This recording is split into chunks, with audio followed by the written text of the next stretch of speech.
It's my pleasure to introduce Jamie this morning. I doubt that I really need to do that. I think all of us are very much aware of Jamie and the contributions that he's made to the national and our state discussions about higher education.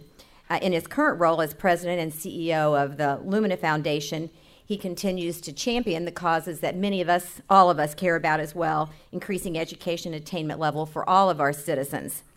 Jamie was really doing this kind of work long before he came to Lumina. He was the founding president of the Institute for Higher Education Policy, and he was the executive director of the National Commission on Responsibility for Financing Post-Secondary Education. Jamie's an author, a regular commentator on television programs, and I really believe one of the nation's most effective thought leaders on issues related to education and the economy. But to me, Jamie's effectiveness is really not as a result so much of the positions he has held, but the motivation behind his work. He has an unrelenting commitment to ensuring opportunity to all Americans through quality and affordable education. He rejects any premise or policy that limits educational opportunity, and he advocates for a student-centered system of higher education, and he carries that message in a thoughtful and compelling way to multiple audiences. I'm looking forward to hearing what Jamie has to share with us this morning. I know he will leave plenty of time for questions as well. Please join me in welcoming Jamie as he engages with us in these important issues.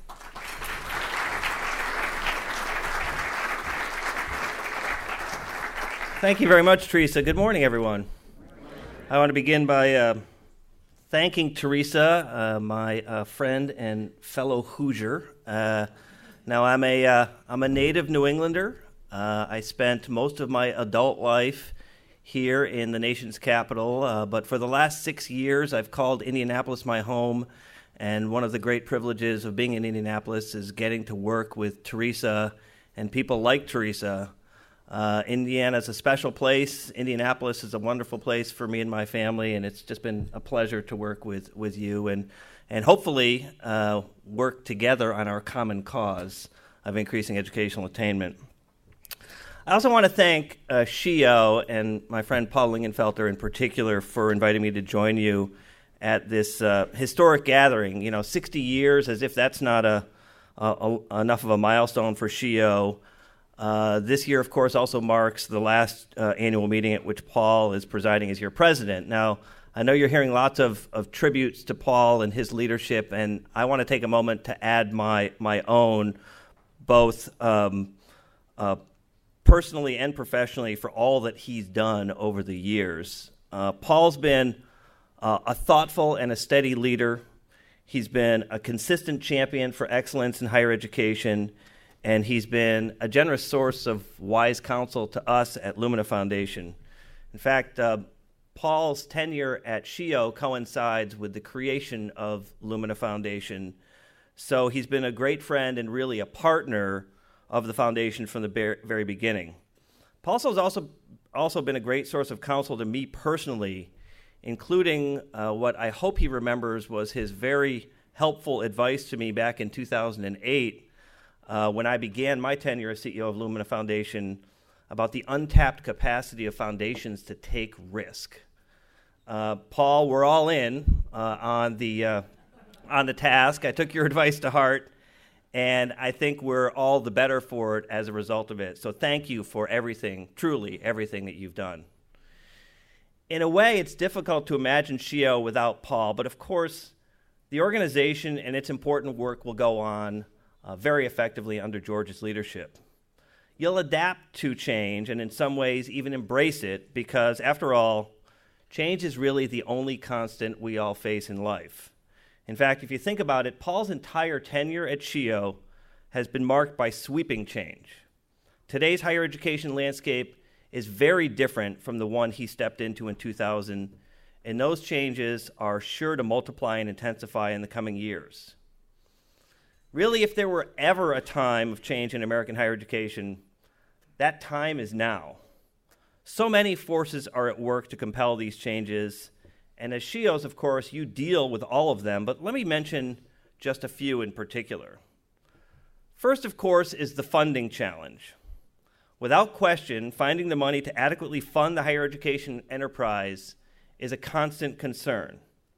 Even though most states are starting to emerge from the dark depths of a few years ago, I doubt that anyone in this room believes that we'll ever get back to the good old days. Fair or foul, and like it or not, the pressure to do more with what we have is here to stay. And frankly, despite the challenges that it creates, that result-oriented mentality isn't a bad thing. In fact, I think it creates the perfect opportunity to challenge the status quo of higher education funding in ways that we couldn't have imagined just a few years ago. To increase college attainment to the level that we need, that we really need as a country, we're challenged to restructure our thinking about ways to fund this higher education enterprise.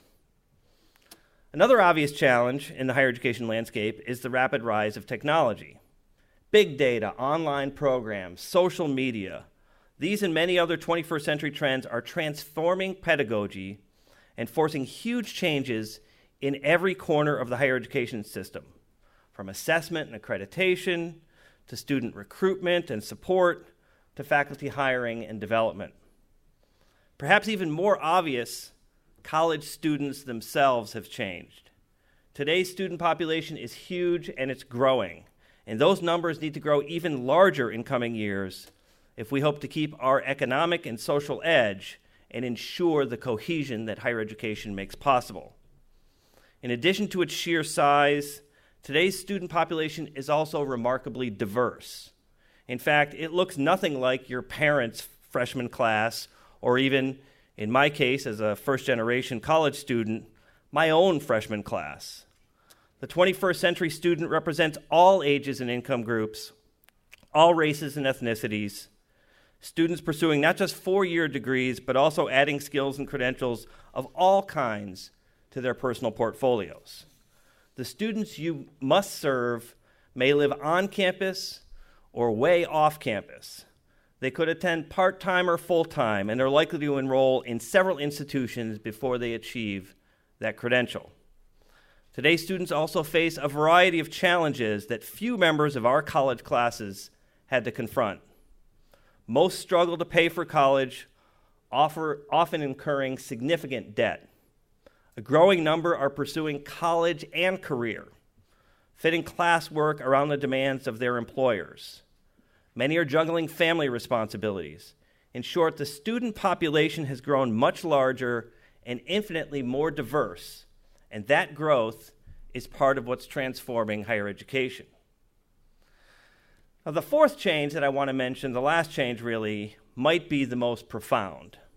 In a word, expectations have changed at every level and from every quarter. Employers expect better graduates.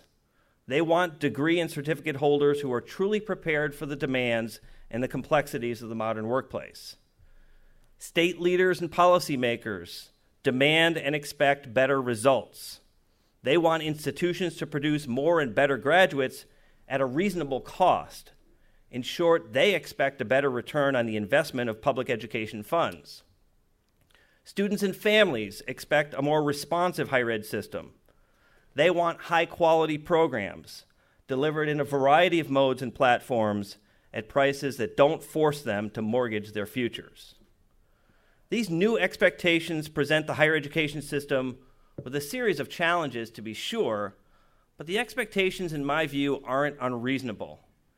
In fact, we at Lumina recently commissioned a Gallup poll that demonstrates just how reasonable the public really is on the issues of college affordability and value. Now, the results of the poll are public, and you can look at them on Gallup's website. Let me this morning, though, just highlight two issues from that survey, two findings that speak to the public's general view on higher education. The first is that people are actually willing to pay for it. 1 in 4 respondents, 26%, said that they expect to pay between $10,000 and $20,000 for each year of undergraduate study. Another 18% said $5,000 to $10,000 would be a fair price. Lower income populations, not surprisingly, suggested that that somewhat lower tuition tier was affordable, reinforcing the notion that we need to make sure to concentrate resources on those who actually have need. Second, people want a good return on their investment. 41% cited the ability to get a good job as the most important factor when choosing a college or university, more important than an institution's cost or its graduation rate. Taken together, these bits of data, I think, make an important point about the heightened expectations that I've been talking about and about the tide of change sweeping through the higher ed system. Simply put, the big message is this: the expectations are valid and the changes are sorely needed. The facts are inescapable. If this nation is to thrive in the global economy and continue to progress as a society, far more of our citizens need to be properly educated. And as SHEEOs, you know very well that a proper education doesn't end anymore with a high school diploma. It just can't. To attain and maintain a place in the middle class and produce all of those economic and societal benefits that such a position affords, Americans need the skills and knowledge that can only be gained in high-quality post-secondary learning environments.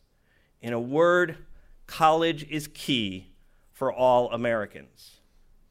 Now, I'm not going to spend any time today repeating the wealth of evidence that underscores the importance of increasing attainment. I know that many of you, most of you, have set attainment goals in your own states and understand those economic and social imperatives for increasing attainment. The facts, if you're interested, are reinforced in the latest issue of Lumina's signature report, A Stronger Nation Through Higher Education, which each of you just received a few weeks ago. Again, I know that you're fully aware of these challenges and that you're deeply committed to the goal of broader college participation and increased college attainment in the states that you serve. In other words, I'm not here today to recruit you because we're already on the same team.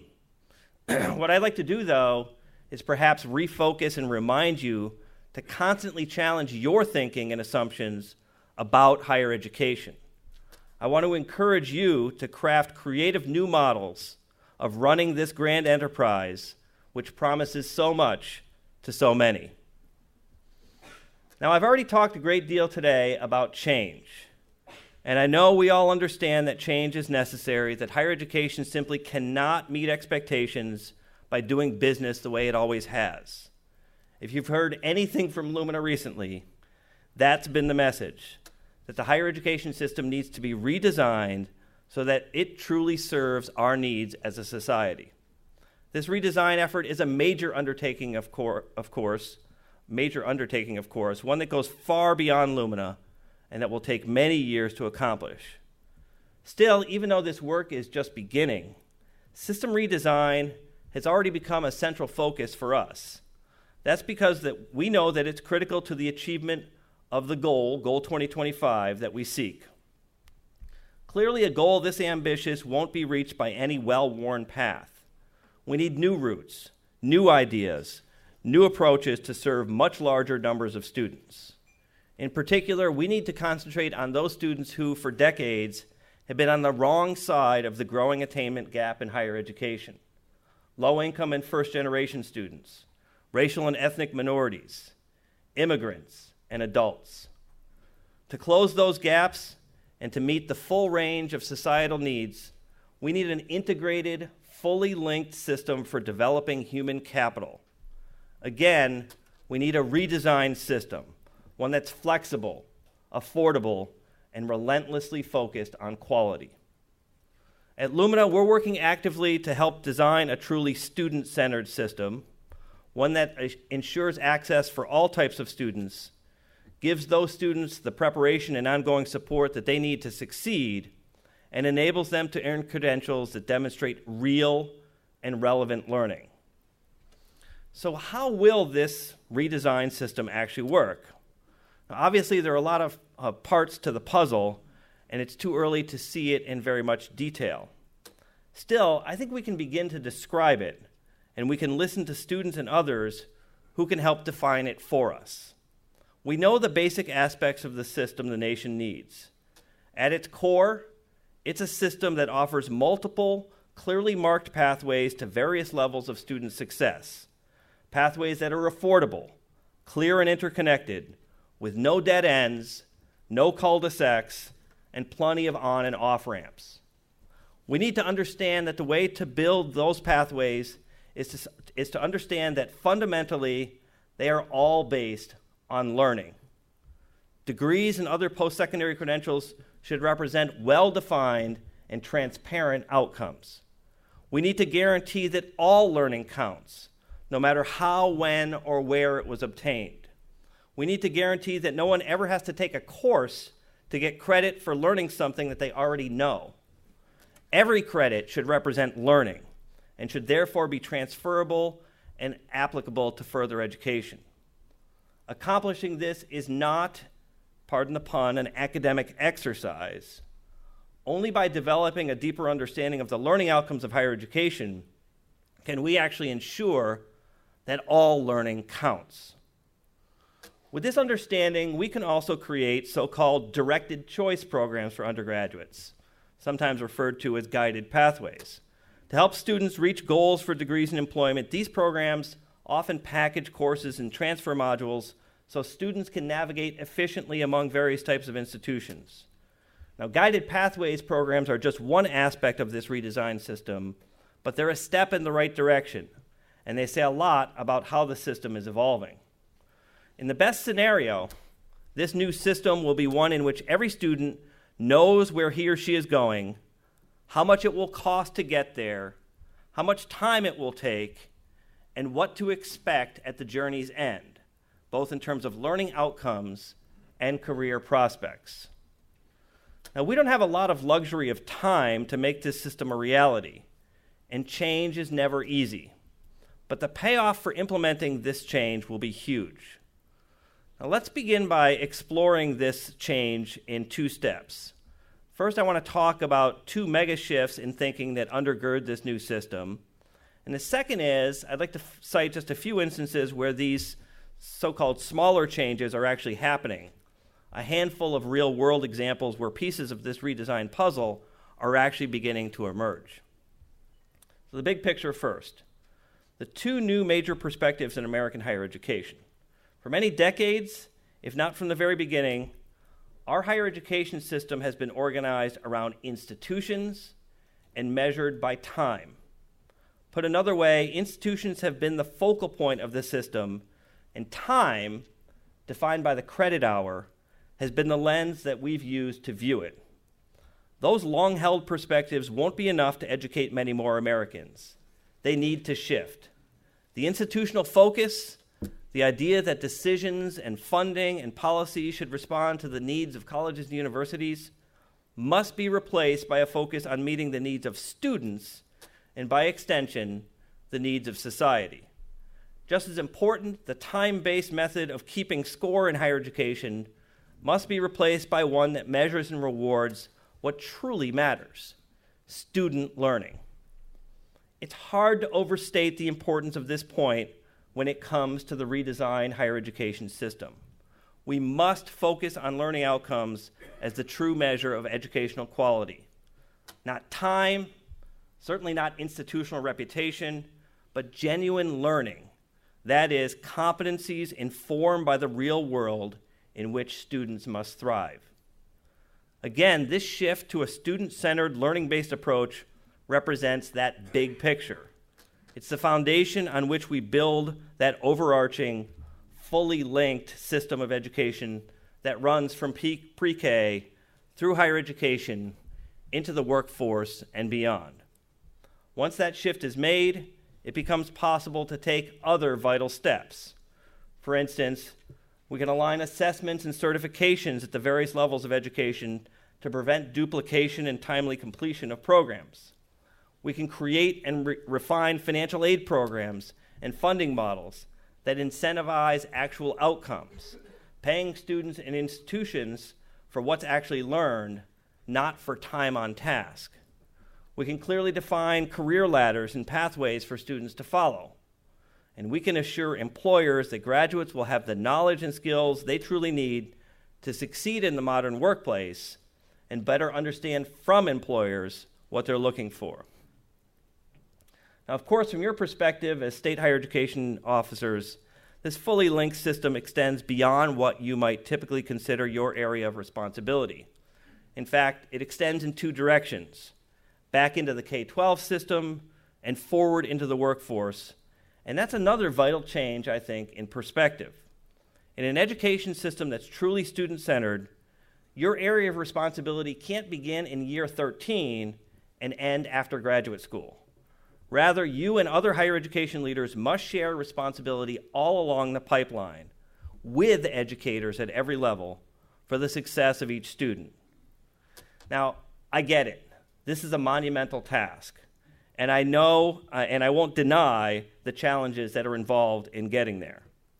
I mean, let's look at it pretty simply. All we're asking for is a redesigned system that can accommodate the lives and learning styles of every student, ensure consistent quality, and operate at a scale large enough to serve millions more students every year. Oh, by the way, all at a reasonable or even reduced cost. Okay, I get it. This is tough work. But the point is, it's not impossible. In fact, there are efforts underway all across the country that prove that it's not impossible. These are those more targeted projects that I referred to earlier, the real work that's showing promise as pieces in the big puzzle of system redesign. If I may, let me end here with a few minutes of reflection on some of those examples. Hopefully some of them will suggest steps that you can take in your own states to help fill in the other pieces of that puzzle. First of all, for any learning-based system to work, we need clear definitions of the learning outcomes that we're actually seeking. Work is certainly underway on this front in many different quarters, most notably from our perspective with the degree qualifications profile. The DQP, as most of you know, is an architecture for crafting a shared definition of quality, a framework that can be used to actually define learning outcomes. Specifically, it's a baseline set of reference points for what students in any field should be able to do to earn credentials at three specific degree levels: the associate, the bachelor's, and the master's.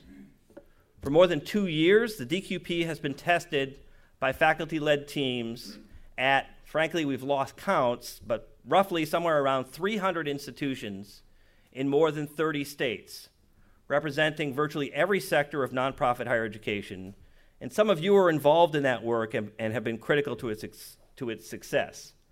We've learned a great deal in these pilots, and we actually plan to expand and extend upon that knowledge. In fact, Lumina has just launched work to add a framework for high-quality certificate programs at the sub-associate level that we look forward to sharing with you sometime next year. All this shows that the work of defining and measuring quality outcomes at the 3 degree levels isn't just a theory. It's well on its way in several states, including Massachusetts, Connecticut, Pennsylvania, and most notably in Utah, where the border region's long-term focus on defining quality in terms of student learning has, among other benefits, helped the state make great progress in developing competency-based programs. Now, competency-based education is also at the core of several exemplary efforts that are helping to transform public higher education in several states. We all know, of course, about WGU's online programs. They're now serving more than 40,000 working adults, and WGU has been made a part of state higher education systems in 5 states, including most recently Tennessee and Missouri, which launched their programs just this year. Good work in competency-based programs is also being done in institutions like Alverno College in Milwaukee, Southern New Hampshire University, Northern Arizona University, and the University of Wisconsin, among many others. Clearly, this is the smaller picture that's getting bigger every day, and it's one that could open the door to a lot of innovation, I think, in other states. Another piece of that larger puzzle, one closely linked with competency-based programs, is assessment of prior learning, finding ways to measure and reward learning and skills obtained outside the classroom. PLA is a well-defined process that translates learning into measures of competency, but PLA is still, in my view, treated as an unusual option useful in a limited number of specific cases. Most students can't find PLA or incorporate it into their programs of study. In too many cases, even obvious candidates for PLA, like returning veterans, can't use it. Effective PLA must be a cornerstone of the redesigned higher ed system. Now, right now, many of you are aware, Pennsylvania is working to build a statewide system that will allow students to earn college credit for their learning no matter where it was obtained. That Pennsylvania PLA project, along with the work of CALE and other groups, could well have important lessons for you and your state. Pennsylvania's work to expand PLA is evidence of another very important trend, that the state role in redesigning the higher ed system is actually becoming more critical, not less. All of the examples I've cited today require action at the state level. Put another way, the shift to a student-centered higher education system is difficult to accomplish on a campus-by-campus basis. The issue of how state higher education systems operate as a whole to serve students and meet public needs is key. The capacity to act at a state level is critically important. It's why our commitment to partner with each of you and with SHEEO as a national organization is growing ever more important in our work. Anything that smooths or straightens the educational pathways for students in your state deserves your attention as a SHEEO. That could mean any number of steps, including expanding online education through the use of the recently implemented State Authorization Reciprocity Agreements, simply referred to as SARA, bringing new focus and energy to K-12 collaborations by working to actually re-engineer the high school to college transition and blend the last 2 years of high school with the first 2 years of college by using high school assessments as college placement exams, having high school students take college-level work as soon as they're ready, and doing college remediation before the students actually even leave high school. Re-engineering degree programs to hold annual tuition in the $10,000 to $20,000 sweet spot that the public has identified is another issue that deserves your attention, as is pushing for a financial aid model that features strong incentives for students to actually complete their programs, including continuous enrollment with sufficient course loads leading to timely degree completion. This is especially important in states with performance or outcomes-based funding that encourages on-time graduation. Well, let me conclude simply by saying that all of these are significant steps signaling real change in public and private higher education. Whatever steps you choose to take first, you can be sure they're the right ones if they take us closer to that redesigned system that I've talked about today. A student-centered system that's focused on completion and committed to quality. If you step toward that new system, if you embrace the expectations and move with the tide of change, you'll be doing your states and your students the greatest possible service. Thank you very much.